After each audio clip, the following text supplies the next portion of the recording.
La valise était trop lourde. Élodie savait que ce n'était pas la sienne, mais le train partait déjà de l'aéroport Charles de Gaulle. Elle regardait par la fenêtre et pensait à Julien. 5 ans. 5 longues années à Montréal pour ses études. Maintenant, elle rentrait enfin à Lyon. « Excusez-moi, mademoiselle. » Un homme disait derrière elle. « Je crois que vous avez ma valise. » Élodie se retournait. L'homme était grand, élégant, avec un costume cher. Il tenait sa valise à elle, vieille et simple. « Oh, pardon !» Elle rougissait. « Je suis désolée. » Ils échangeaient les valises. L'homme souriait un peu et partait. Élodie ne savait pas encore que cet homme, Étienne, allait changer sa vie. Le train arrivait à Lyon. Élodie prenait un taxi pour aller au bureau de Julien. Son cœur battait fort. Elle n'avait pas dit à Julien qu'elle revenait aujourd'hui. C'était une surprise. Le bureau était moderne, tout en verre et acier. Élodie entrait avec sa vieille robe et ses chaussures simples. Les gens la regardaient. Elle se sentait petite. « Je cherche Julien Moreau. » Elle disait à la réceptionniste. « Vous avez rendez-vous? » « Non, je suis une amie. » La réceptionniste appelait. Élodie attendait. Puis elle voyait Julien. Il sortait de l'ascenseur avec d'autres personnes en costume. Il était différent, plus grand, plus sûr de lui. « Julien ?» Élodie courait vers lui. Julien s'arrêtait. Ses collègues le regardaient. Son visage changeait. « Excusez-moi, vous êtes ?» Il demandait froidement. Élodie ne comprenait pas. « Julien, c'est moi, Élodie. »« Ah !» Il regardait ses collègues, puis elle. « Désolé, je suis en réunion. Vous pouvez prendre rendez-vous avec ma secrétaire. » Il tournait le dos et partait. Élodie restait là, immobile. Les larmes venaient dans ses yeux. La réceptionniste la regardait avec pitié. « Mademoiselle ? Vous allez bien ?» Élodie ne répondait pas. Elle sortait du bureau et marchait dans la rue. Son téléphone sonnait. Un numéro inconnu. « Allô ? » « Mademoiselle, c'est l'homme du train. Étienne. Vous avez encore quelque chose à moi dans votre sac. C'est important. Vous pouvez me retrouver? » Élodie vérifiait. Dans la poche de la valise, il y avait des documents. « D'accord, » elle disait. « Où ? » « Le café de la paix dans 1 heure. » Élodie acceptait. Elle avait besoin de penser à autre chose qu'à Julien. Au café, Étienne l'attendait. Il était encore plus élégant qu'avant. « Merci d'être venu, » il disait. « Ces documents sont très importants pour mon entreprise. » Élodie lui donnait les papiers. Étienne la regardait attentivement. « Vous avez pleuré ? » « Non, Elle ne finissait pas sa phrase. « Vous venez de rentrer à Lyon ? » ?»« Oui, de Montréal. Pour retrouver un ami. » Étienne comprenait. L'amour est compliqué parfois. Il parlait un peu. Étienne était gentil, mais Élodie pensait toujours à Julien. Pourquoi avait-il fait ça? « Je dois partir, » elle disait finalement. « Attendez. » Étienne lui donnait sa carte. « Si vous avez besoin de quelque chose. » Élodie prenait la carte et partait. Elle ne savait pas où aller. Pas chez son père adoptif, Monsieur Alain. Pas encore. Elle avait trop honte. Le lendemain matin, Élodie se réveillait dans sa petite chambre d'hôtel. Son téléphone vibrait. Un message de Julien. « Désolée pour hier, on peut parler. » Elle ne répondait pas. Pas encore. Elle avait mal. Un autre message arrivait. Cette fois d'Étienne. « Il y a une soirée importante ce soir pour mon entreprise. Vous voulez venir? J'ai besoin de quelqu'un de confiance. » Élodie hésitait. Pourquoi pas? Elle n'avait rien d'autre à faire. « D'accord, » elle répondait. « Parfait, je vous envoie une robe. » « Quelle est votre taille? » « Une robe? » Élodie ne comprenait pas, mais elle donnait sa taille. 2 heures plus tard, Quelqu'un frappait à sa porte. Un livreur tenait une grande boîte. Pour mademoiselle Élodie, elle ouvrait la boîte. La robe était magnifique. Bleue, simple mais élégante. Il y avait aussi des chaussures et un petit sac. Le soir, Étienne venait la chercher. Il la regardait et souriait. Vous êtes très belle. Merci. Mais pourquoi vous faites ça? J'ai mes raisons. Venez. La soirée était dans un grand hôtel. Beaucoup de gens riches étaient en là. Élodie se sentait comme un poisson hors de l'eau. Ah, Étienne! Une femme blonde s'approchait. Qui est cette charmante personne? Élodie, une amie. Étienne répondait. La femme regardait Élodie de haut en bas. Intéressant.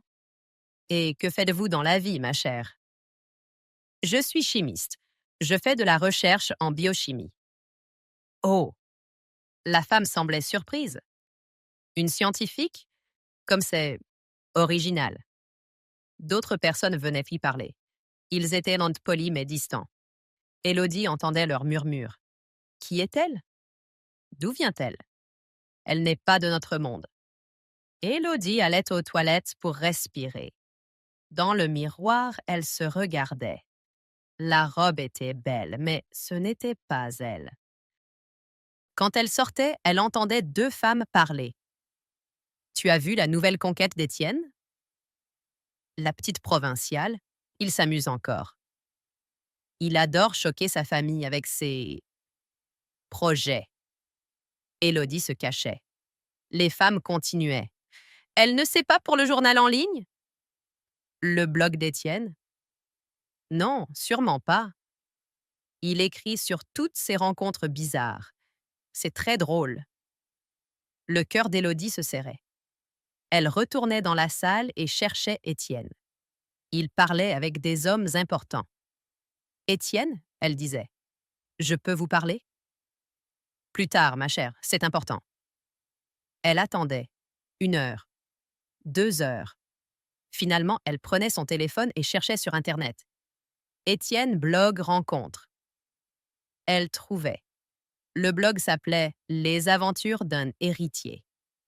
Le dernier article datait d'hier. La fille à la valise. Comment j'ai rencontré une provinciale touchante qui croit encore aux contes de fées. Son histoire est adorable. Adoptée, boursière. Et elle revient pour son amour d'enfance. J'ai même trouvé son journal intime dans sa valise. Les extraits sont délicieux. Élodie lisait ses propres mots, ses pensées privées sur Julien, sur ses rêves. Tout était là pour que des inconnus se moquent. Les larmes coulaient sur ses joues. Elle se levait et marchait vers la sortie. Élodie! Étienne l'appelait. Où allez-vous? Elle se retournait. Vous savez très bien où je vais. Loin de vous et de vos jeux cruels. Elle courait dehors. La pluie commençait à tomber. Elle enlevait les belles chaussures et courait pieds nus dans les rues de Lyon. Son téléphone sonnait. Julien. Elle décrochait sans réfléchir. Élodie? Où es-tu? J'ai vu le blog d'Étienne. Tout le monde parle de toi au bureau, c'est embarrassant. Comment as-tu pu être si naïve? C'était trop. Élodie jetait son téléphone dans une poubelle et continuait à courir sous la pluie, la belle robe maintenant trempée et ruinée. Élodie ne savait pas combien de temps elle avait marché. Ses pieds saignaient. La pluie s'était arrêtée, mais elle était trempée jusqu'aux os. Elle se trouvait devant le bureau de Julien. Pourquoi était-elle venue ici? Elle ne savait pas. Peut-être parce qu'elle n'avait nulle part où aller. La porte s'ouvrait. Julien sortait avec une femme. Il riait. La femme était belle, sophistiquée. Tout ce qu'Élodie n'était pas. Julien la voyait. Son visage changeait. Élodie, qu'est-ce que tu fais là? Tu es... Mon Dieu, regarde-toi. La femme le regardait. C'est elle, la fille du blog? Rentre, Sophie, Julien disait. Je te rejoins. Sophie partait en lançant un regard méprisant à Élodie. Tu ne peux pas rester ici, Julien disait. Les gens vont parler. Les gens parlent bon déjà, Élodie répondait. Sa voix était cassée. Écoute, je suis désolée pour tout ça, mais tu dois comprendre. J'ai une carrière maintenant, une image à protéger. Une image? Élodie le regardait. Et nous? Nos promesses? Julien soupirait. Nous étions des enfants, Élodie. Les choses changent. Les gens évoluent. Tu as honte de moi. Ce n'est pas ça. Si. Tu as honte de moi, de d'où je viens, de qui je suis. Tu ne comprends pas, Julien s'énervait. Tu es parti 5 ans. Tu pensais que j'allais t'attendre? Que rien n'allait changer? Je suis parti pour nous, pour avoir un meilleur avenir. Non, tu es parti pour toi. Et maintenant tu reviens et tu t'attends à reprendre où on s'était arrêté. La vie ne marche pas comme ça. Les mots faisaient masse mal. Plus que la pluie, plus que le froid. J'ai tout fait pour toi. Elle murmurait. Je ne t'ai jamais demandé de le faire. C'était ton choix. Élodie reculait. Elle comprenait maintenant. L'homme devant elle n'était plus son Julien. Peut-être ne l'avait-il jamais été. Elle tournait le dos et partait. Cette fois, Julien ne la rappelait pas. Élodie marchait sans but. Elle arrivait finalement devant le bistrot de son père adoptif. Chez Alain, l'enseigne brillait faiblement dans la nuit. Elle regardait par la fenêtre. Monsieur Alain était là, il nettoyait les tables. Il avait vieilli. Ses cheveux étaient plus blancs, son dos plus courbé.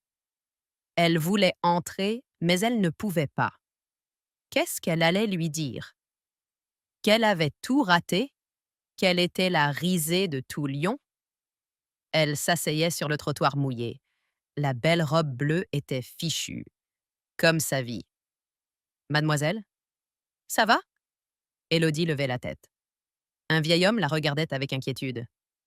Monsieur René? Élodie? C'est toi? Le vieil ami de son père était choqué. Mais qu'est-ce que tu fais là, dans cet état? Je... Elle ne pouvait pas finir. Les sanglots venaient. Viens, Monsieur René disait doucement. On va rentrer. Non, je ne peux pas voir papa Alain comme ça. Alors viens chez moi, tu ne peux pas rester dehors. Élodie se laissait guider. Dans l'appartement de Monsieur René, elle racontait tout. Montréal, le retour, Julien, Étienne, le blog, tout. Monsieur René l'écoutait en silence. Puis il préparait du thé. Tu sais, il disait finalement, ton père t'attend depuis 5 ans. Chaque soir, il met un couvert de plus, au cas où tu reviendrais. Les larmes revenaient. Il va avoir honte de moi. Jamais. Tu es sa fille, sa fierté. Le téléphone de Monsieur René sonnait. Il décrochait. Oui? Ah, Alain. Oui, elle est là. Non, elle va bien. D'accord. Il raccrochait et se tournait vers Élodie.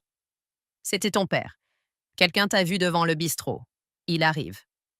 Non! Élodie se levait. Je ne suis pas prête. Mais on frappait déjà à la porte. La porte s'ouvrait. Monsieur Alain entrait, essoufflé. Quand il voyait Élodie, ses yeux se remplissèrent de larmes. Ma petite. Élodie ne pouvait pas le regarder. Papa, je suis désolée. J'ai tout gâché. Monsieur Alain s'approchait et la prenait dans ses bras.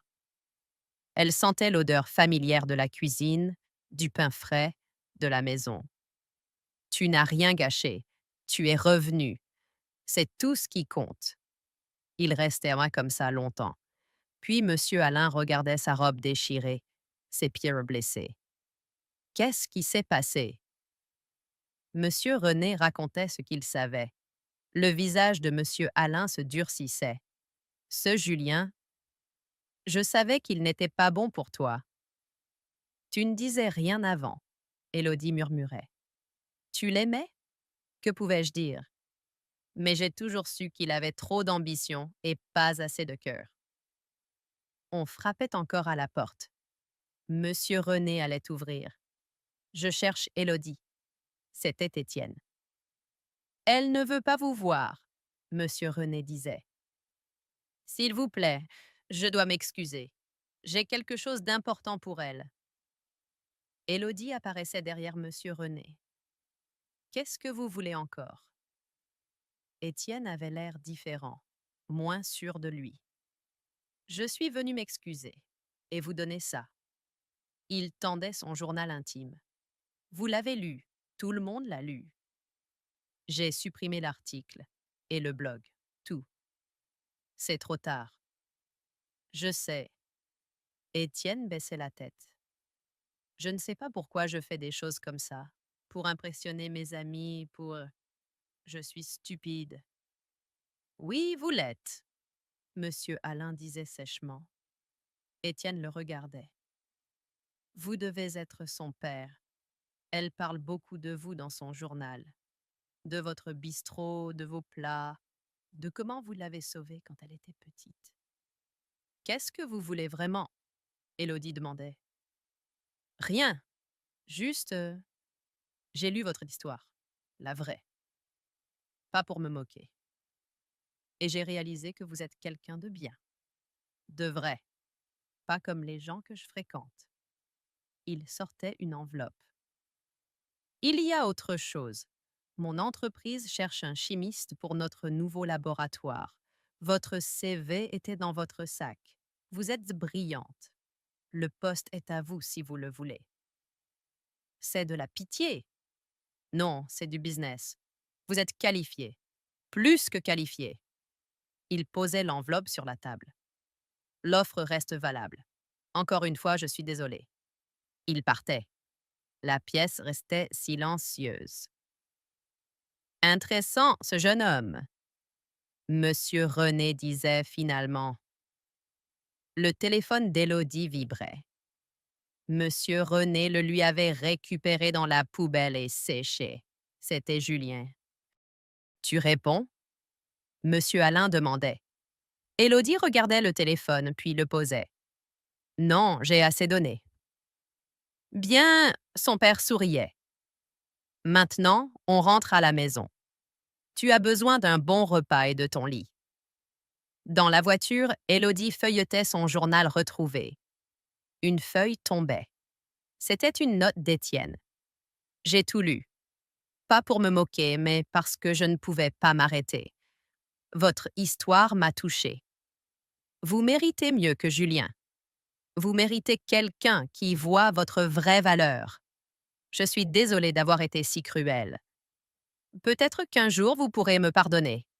Et qu'est-ce que c'est? Monsieur Alain demandait. Rien d'important, Élodie disait, mais elle gardait la note. Ils arrivaient au bistrot. Tout était comme dans ses souvenirs. L'odeur, les tables en bois, les photos sur les murs. Va te changer, Monsieur Alain disait.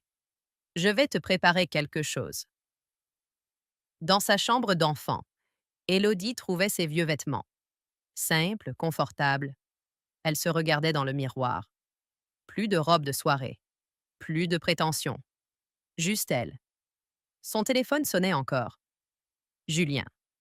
Cette fois, elle décrochait. Élodie, enfin, il faut qu'on parle. Je peux tout expliquer. Sophie ne signifie rien. C'était juste. Stop, Julien. Élodie coupait. Sa voix était calme. Je ne veux pas de tes explications. Mais Élodie, tu ne comprends pas. La pression au bureau, ma famille qui veut que j'épouse quelqu'un de notre milieu, j'étais perdue. Non, Julien. Tu as fait ton choix. Et moi, je fais le mien maintenant. Qu'est-ce que tu veux dire? Au revoir, Julien. Elle raccrochait. C'était fini. Vraiment fini cette fois. Et étrangement, elle se sentait légère. Monsieur Alain montait avec un plateau. Soupe à l'oignon, pain frais et sa tarte aux pommes spéciale. Tu as bien fait, il disait en posant le plateau. Tu écoutais? Les murs sont fins. Il souriait. Mange, tu es trop maigre. Pendant qu'elle mangeait, il parlait. De Montréal, de ses recherches, de ses rêves. Monsieur Alain l'écoutait avec fierté. Cette offre d'emploi, il disait. Tu vas l'accepter? Je ne sais pas, c'est Étienne qui la propose. Après tout ce qui s'est passé, les gens peuvent ne changer. Il a l'air de regretter. Peut-être. Le lendemain matin, Élodie se réveillait dans son lit d'enfant. Le soleil entrait par la fenêtre. Elle entendait son père préparer le petit déjeuner en bas. Elle descendait et trouvait Monsieur René déjà là. « J'ai des nouvelles », il disait. « Ce Julien est venu au bistrot ce matin. Ton père l'a mis dehors. »« Papa. »« Il n'a rien à faire ici. » Monsieur Alain grognait. Élodie souriait. Son père la protégeait toujours. Elle passait la journée à aider au bistrot. C'était bon de retrouver les gestes simples, les clients habitués qui la reconnaissaient et la félicitaient pour ses études. Le soir, elle relisait l'offre d'emploi. Le poste était parfait. Exactement ce qu'elle avait étudié. Le salaire était généreux. « Tu devrais au moins aller voir », Monsieur Alain conseillait. Le lendemain, Élodie mettait ses vêtements professionnels simples et allait à l'adresse indiquée. Le laboratoire était moderne, mais pas prétentieux. Mademoiselle Élodie, une femme l'accueillait. « Je suis docteur Martin, la directrice. Monsieur Étienne nous a parlé de vous. »« Il n'est pas là? » ?»« Non. Il a dit que vous seriez plus à l'aise sans lui. Il avait raison. » Élodie hochait la tête. La visite était impressionnante. L'équipement était dernier cri. L'équipe semblait sympathique. Le projet correspondait exactement à ses compétences. « Alors ?» Docteur Martin demandait. « Vous êtes intéressé ?»« Oui. » Élodie répondait. « Très intéressé. »« Parfait. Vous pouvez commencer lundi ?» En sortant, Élodie croisait Étienne dans le hall. Il avait l'air surpris. « Je pensais que vous ne viendriez pas. » « J'avais besoin de ce travail. Pas de votre pitié. » « Ce n'est pas de la pitié. Docteur Martin est impressionné par vos qualifications. Elle m'a dit que vous êtes exactement ce qu'il cherchait. » Ils marchaient ensemble dehors. « Je suis vraiment désolée, » Étienne disait. « Pour le blog, pour tout. »« Je sais. Peut-être qu'un jour, on pourrait prendre un café, comme des collègues normaux. » Élodie le regardait. Il avait l'air sincère. « Peut-être. Un jour, mais pas maintenant. »« Je comprends. » Il souriait tristement. « Bonne chance pour lundi. » Élodie rentrait au bistrot. Son père l'attendait anxieusement. « Alors? »« J'ai le poste. Je commence lundi. » Monsieur Alain la serrait dans ses bras. « Je suis si fier de toi. » Ce soir-là, ils fêtèrent avec Monsieur René. Élodie racontait sa journée, ses projets. « Et Julien ?» Monsieur René demandait. « Julien fait partie du passé. Mon futur est ici, avec ma vraie famille et mon nouveau travail. » Une semaine plus tard, Élodie était dans son nouveau bureau. Le travail était passionnant. Ses collègues étaient accueillants. Parfois, elle voyait Étienne de loin. Il la saluait, mais gardait ses distances. Un jour, 3 mois plus tard, elle trouvait une note sur son bureau. « J'espère que le café est toujours possible un jour. » Et Élodie souriait. Peut-être. Un jour. Mais pour l'instant, elle était exactement où elle devait être. Chez elle. Merci d'avoir regardé. N'oubliez pas d'aimer et de partager cette vidéo. Cliquez dessus pour apprendre un nouveau mot français avec un verbe.